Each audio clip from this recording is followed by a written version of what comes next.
Hello there, love. It's Evelyn. Let me tell you something. When my father said, I know you paid off the $680,000 mortgage, but I felt the ground tilt beneath my feet. Because when a sentence begins like that, you know nothing good comes after the but. And sure enough, what followed stole the breath right out of my lungs. We were standing in the sun-drenched kitchen of my childhood home, the very same one I'd rescued from foreclosure 3 years ago. The one I had quietly poured my savings into while pretending it was no trouble at all. My father, still tall, still sharp-eyed despite his 83 years, had called me over for a little family conversation, which was always code for something unpleasant. He stood at the counter fiddling with a chipped coffee mug, the one that said, "Buon one Grandpa," in fading red letters. The silence stretched between us until it was taut enough to snap. "We took out another loan," he finally said, his voice low but steady.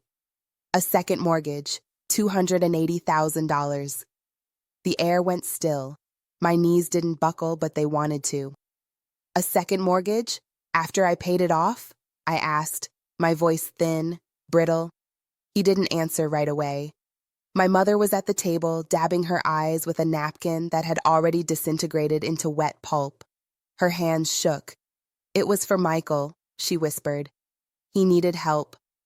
Michael, my younger brother, the golden child, the screw-up who never had to clean up his own mess because the family always swept the shards under someone else's rug, usually mine. I sank into a chair without realizing I was moving. The old wood groaned under me like it knew this weight, this sorrow. I stared at the floor, the worn linoleum I had helped replace with my own 2 hands when the bank threatened to take the house. I'd written the final check just last spring, cried in the car alone afterward, tears of relief and pride. I had done that, for them, so they could live out their years without fear, so they'd never again open a letter stamped with red ink that said, "Final notice." "You didn't tell me," I said. "You didn't ask me." My father looked away. "We didn't want to burden you again." "Burden me?"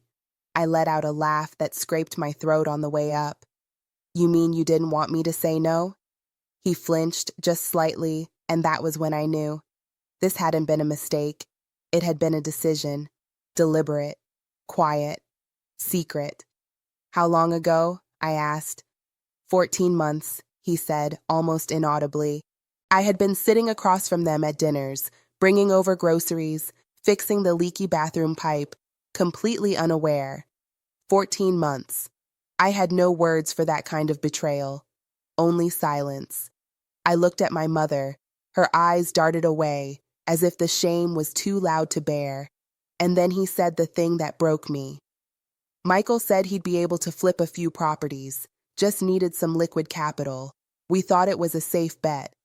Of course it was Michael. Always a plan. Always a sure thing. The same man who once pawned our grandmother's silverware for a cryptocurrency scheme. The same man who hadn't spoken to me in 9 months because I wouldn't co-sign a loan. The rage that rose in me then wasn't hot. It was cold. Cold and surgical. "You leveraged the house again," I said. "The house I paid off. Without telling me, because Michael promised you something." He nodded once, shame still absent from his face. "And now?" I asked. "How much is left?" He cleared his throat. He missed a few payments. The bank sent a notice. Of course they did. I stood, heart thudding in my chest like a fist against a locked door. "I'm going to need the paperwork," I said. "Every loan document, every signature, every statement." My father looked up at me, finally meeting my eyes, and in his I saw something that shook me to my core. Not sorrow, not guilt, but expectation. The same quiet assumption that I would fix it, like I always did. But I wasn't sure this time. I wasn't sure at all. And as I walked to the door, the weight of what they'd done pressing against my ribs, I knew this was not just about money. This was about trust. About the price of being the dependable one, the responsible one, the one everyone turns to, until you have nothing left of your own. When I stepped outside into the fading afternoon light, the leaves whispered overhead, as if they too knew something sacred had cracked, something that might never be whole again. I didn't look back. I sat in my car with the engine idling, hands clutched tight on the steering wheel, trying to feel something other than the quiet devastation that had begun to seep into every corner of me. I wasn't crying. Not yet. No, tears would have been too soft for what I felt. What I felt was older, harder, something like grief, but without the mercy of death to excuse it. I had always been the reliable one, the eldest, the daughter who never dropped the ball. When Michael blew through his inheritance in under 6 months, who helped cover his rehab? I did. When Dad's pension ran thin and the property taxes soared, who quietly covered the difference month after month? Me again. I kept records, of course, not because I wanted repayment, but because I needed some tether to reality, some proof that I hadn't imagined the depth of my giving.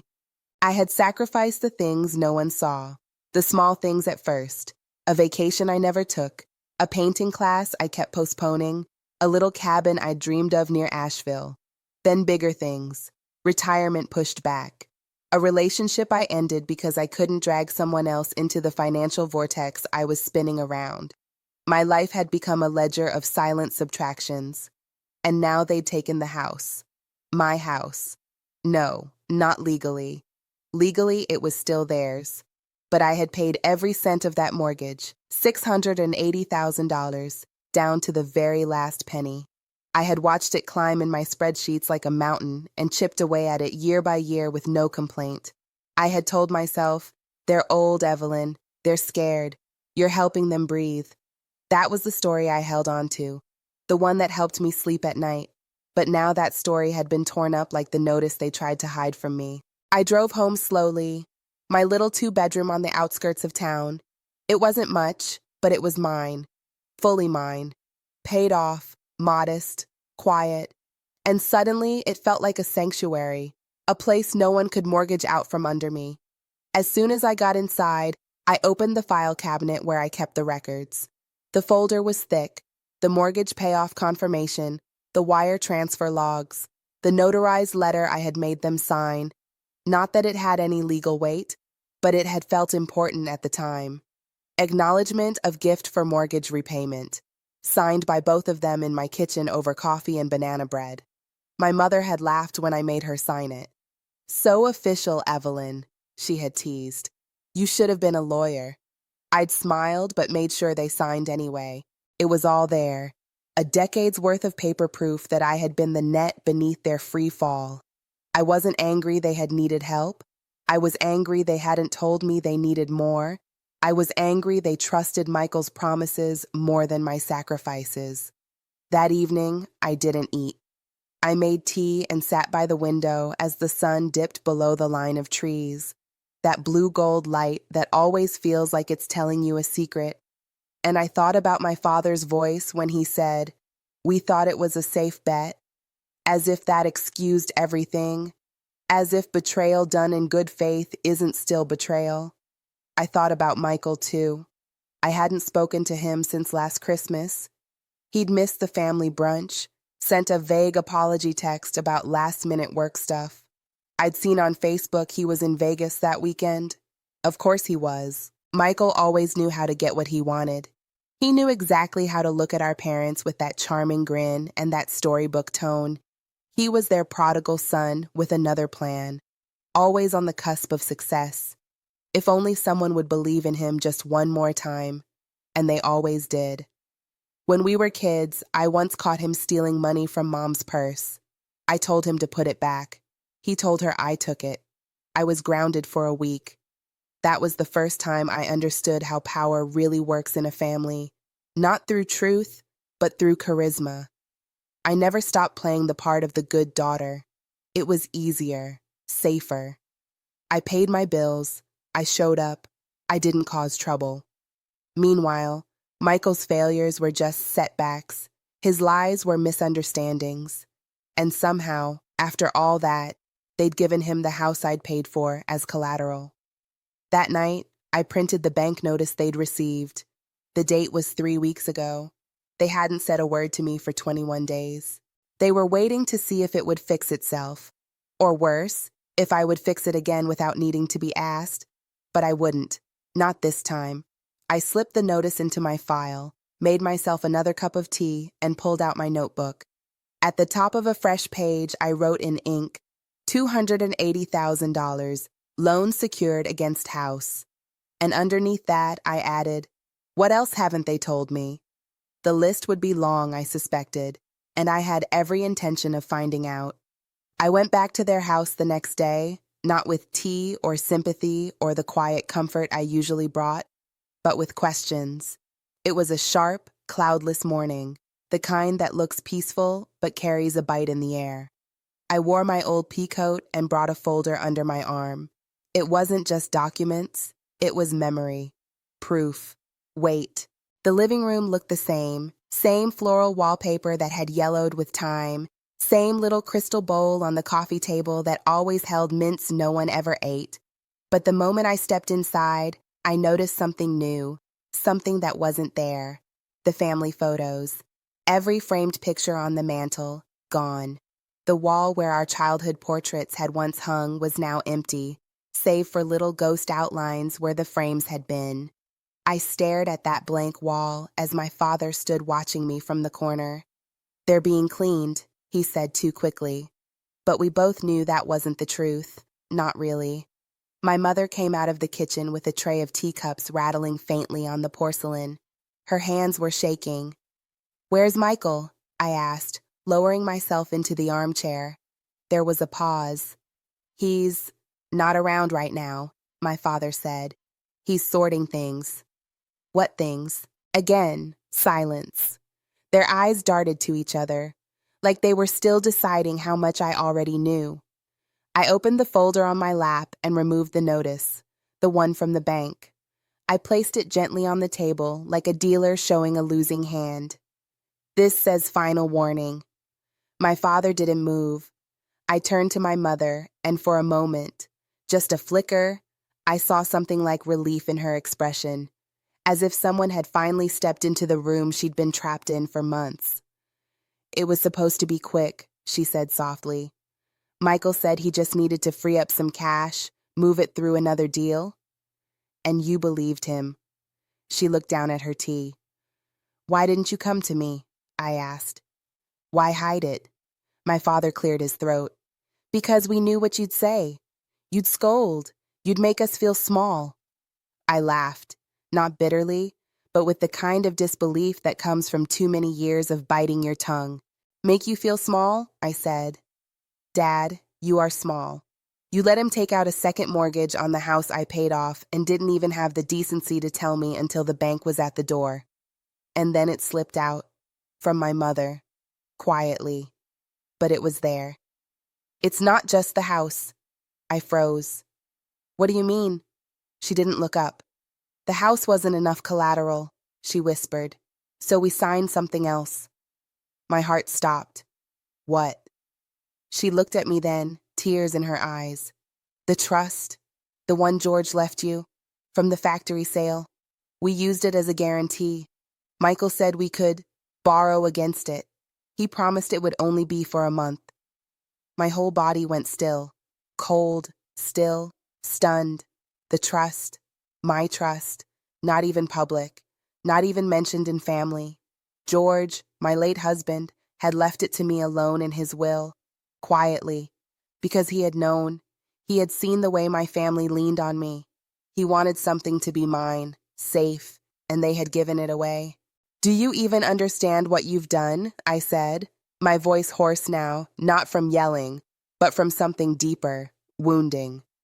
It was just paperwork, my father said weakly. A backstop. Nothing's actually been drawn yet. Yet? My voice cracked. My mother flinched. I stood slowly, the room spinning around me. Do you even know what's in that trust? What it was meant for? That was the only reason I haven't been worried about my own retirement, about long-term care, about living out my days with some damn dignity. They both looked at me like children being scolded by a school teacher, and I saw it then. the truth that had been hiding beneath the shame and the silence. They didn't think they had stolen from me. They thought they were entitled to it. After everything I had done, every payment, every sacrifice, every year I lived smaller so they could live larger, they still thought of me as the help. I turned to the door.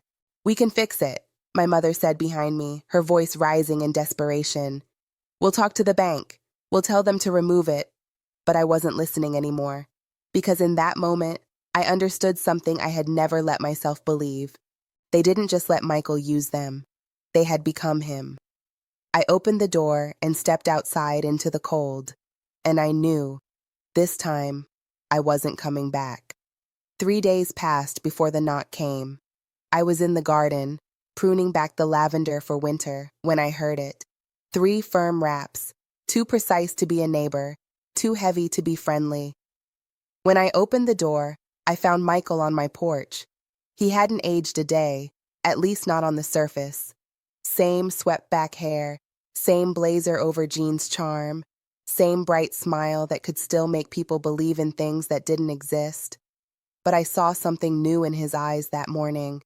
Desperation, thinly disguised behind that salesman polish. "Evie," he said, arms spread like we were old college friends meeting after a misunderstanding, not siblings standing in the wake of a financial betrayal. "Can I come in?" I stepped aside but said nothing. He walked in like it was still his right to, like nothing had changed. The moment the door shut behind him, the mask slipped. "Look," he began, hands sliding into his pockets. "We're in a tight spot, all right? I know the trust thing sounds bad, but it's not like I touched anything. The bank was just using it to ease their nerves." I stood across from him in the narrow hallway, arms folded, feeling the weight of every single sacrifice I had made for that man hit me all at once. "You used the house," I said. "You used the trust. What else, Michael?" His jaw clenched. "You really think I'm here to hurt you?" he asked, voice tightening. "You think I'd steal from my own sister?" "I think," I said slowly, "that you already have." He took a step forward, not menacing, but practiced. The way he used to lean into people during arguments in high school, making his body the bigger presence, banking on charm and closeness to confuse. "I didn't mean for things to go sideways," he said, "but it's temporary. The market dipped. I was caught off guard. 2 clients backed out. Once I flipped the property in Monterey, everything levels out." I let out a low breath through my nose, fighting the heat that was crawling up the back of my neck. "You still think you're in control of this, don't you?" "Because I am," he snapped, suddenly raw. "You think you're the only one who's ever saved the family? You think just because you write the checks, you're the saint and I'm the mess? I'm trying to build something, Evelyn, something that matters, not just hoard it all in spreadsheets." There it was, the real Michael, the sharp edge beneath the smile. "You leveraged everything," I said, "and you didn't tell me, and now I'm supposed to—" "What? Clap for your ambition?" He raked a hand through his hair. "You have money, Evelyn. You've always had it. Between George's trust and your job, and that little retirement account of yours." I took a step forward this time. My voice dropped, low and controlled. "Don't you ever speak his name in this house again." His mouth opened, closed. "That trust," I said, "was the one thing he left me that you couldn't touch. Until now. And let me make this perfectly clear, Michael. I will get it back. You may have charmed them, but you don't scare me." He exhaled through his nose, laughless. "So that's it? You're cutting me off?" I didn't blink. "I'm cutting you out." The words hung in the air like frost. He turned, started toward the door. "You think you're some paragon of virtue?" he muttered. "But you're just bitter because no one picked you. Not for anything real, not for love, not for risk. You're just the dependable one, and deep down, you hate it." He opened the door and the morning light poured in. He didn't look back. "Let me know how it feels," he added, "when the trust gets liquidated because you pushed too hard." Then he was gone. And I stood there in my quiet house, trembling. Not from fear, from fury. The next morning, I contacted the bank. They confirmed what I feared. The trust was indeed under lien. Michael had structured the loan through a shell company he controlled. He'd used my parents' house, technically still in their names, as collateral, and used my trust as a secondary guarantee. The bank had issued the funds. The payments were months past due, and the clause was clear. If not corrected, the trust would be seized and liquidated within 90 days. I hung up the phone with fingers that barely felt real. That night, I went to the attic. I hadn't been up there in years. Dust danced in the golden slats of light as I pulled open the old trunk marked legal. Inside, I found it. The envelope George had given me in the hospital 2 weeks before he died. I'd tucked it away, unopened. At the time, it felt too final to read. But now, I broke the seal. Inside was a single page, handwritten in his neat, deliberate scrawl. Evelyn, if you're reading this, something has gone wrong. You always think of others first. You protect people who don't deserve it. You give, even when it costs you. But if you're reading this, it means someone tried to take what was meant to be yours. Fight for it. Not just the money. Fight for yourself.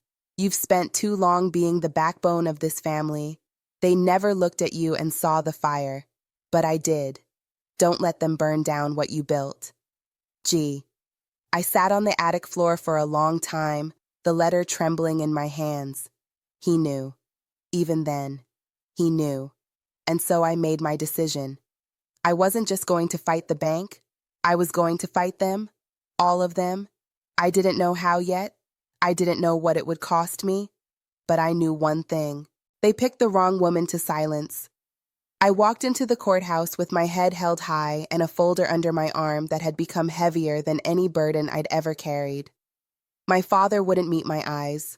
My mother sat stiff beside him, lips pressed into a thin line of regret. And Michael was already there, chatting with his lawyer, that familiar gleam of false confidence dancing behind his eyes. He really thought he was going to win. He didn't know I had a copy of the original trust deed. Didn't know George had written me a private addendum, notarized and witnessed, giving me full authority to revoke its use if misappropriated. A clause so buried in legal language even the bank had missed it. George had been a quiet man, but thorough. God, he'd been thorough. He knew our family. He knew Michael. The judge, a stern woman with a braid as silver as mine, called the room to order. Michael's lawyer spoke first, weaving a narrative of miscommunication and familial misunderstanding. It was all within the bounds of trust, he said. A son helping his parents, an asset used temporarily, nothing malicious. And then it was my turn. I didn't stand behind the desk. I stood in front of it. I have no intention of dragging my family through the mud, I began. But I also won't be buried beneath it. I handed the documents to the bailiff. The room was silent as the judge read.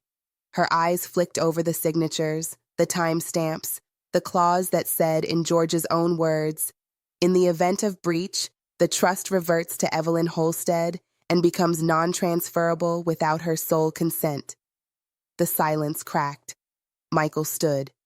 "That's outdated," he said. "That was before we—" The judge raised her hand. "Mr. Holstead, sit." And then she looked at me. "Mrs. Holstead, would you like to make a closing statement?" I nodded once. "I spent my life making space for other people," I said. "I bought homes I didn't live in, paid debts I didn't owe, protected people who didn't protect me back. I thought that was love. I thought if I gave enough, I would finally be seen. But I wasn't seen. I was used. I paid off a $680,000 mortgage. And then, in secret, the people I helped put it back in jeopardy for someone who has never once paid the price for his own choices. They used me as a shield from consequences, but I'm not a shield anymore. I'm a wall." My voice did not shake, and I will not be broken. When I finished, the judge was quiet for a long moment. Then she spoke the words I had barely dared to hope for. "The trust deed is valid and binding. The lien was unauthorized.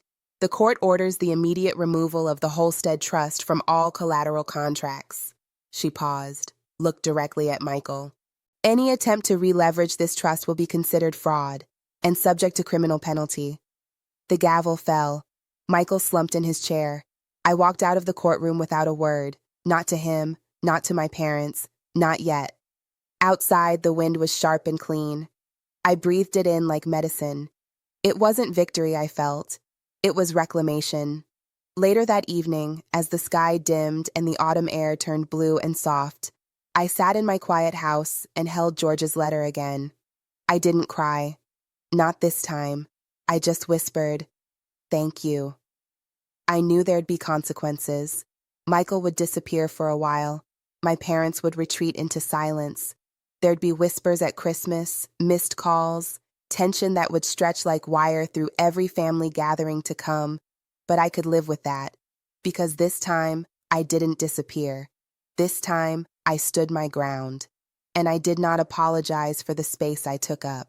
That night, I lit a fire in the hearth and poured myself a glass of wine. My garden was quiet, my phone didn't ring, and I realized peace doesn't come when everything is perfect. It comes when you finally decide you deserve better. So if you ever find yourself standing at the edge of someone else's expectations, ask yourself this: what would happen if you stopped saving them and started saving yourself? You may be surprised by what blooms when you finally say no.